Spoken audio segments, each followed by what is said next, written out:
When I was about 7 years old, my parents were attending a work-related conference down in Pittsburgh, and they had a chance encounter with Fred Rogers from Mr. Rogers' Neighborhood.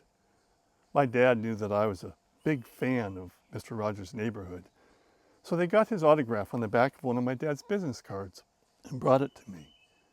That was one of my most prized possessions as a kid. Mr. Rogers was one of my earliest childhood heroes, him and Superman. I was drawn to Mr. Rogers' kind and gentle demeanor. It reminded me a lot of my dad. My dad had a hard life, one filled with struggle. When my dad was only 10 years old, his father died, and my dad was tasked with helping to support his family during the Great Depression. My dad lost the love of his life, my mom, after 34 years of marriage, to cancer. My dad lost his business, and my dad lost the house. But my dad continued to show up each and every single day. He never complained.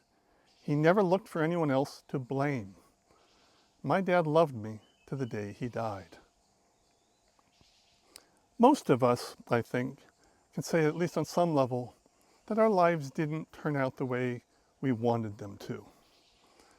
Anyone familiar with my video channel knows that I have survived two separate bouts of aggressive forms of cancer.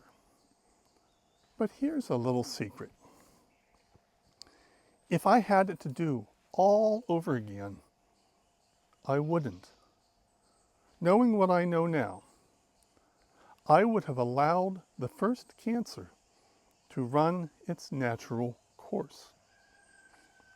I would have died blissfully unaware, content, happy in my delusions that I had a happy marriage to the love of my life, and that my family loved and supported me and believed in me and appreciated me. I would have spared myself the brutality and the emasculating effects inherent in the surgeries that I had. Instead, I was abandoned by most of those who were very close to me immediately following my second cancer surgery. That was followed by a smear campaign of epic proportion built upon the most outrageous lies. But just like my dad did, I embraced the life that I have now as though it was the life I wanted.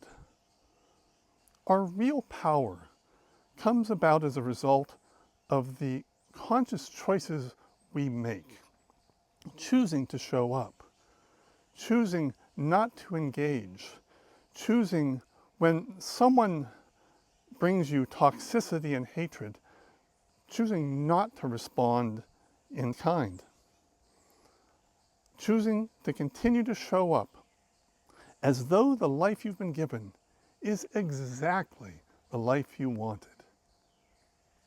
That's what my dad always did, and that's how I choose to live my life as well.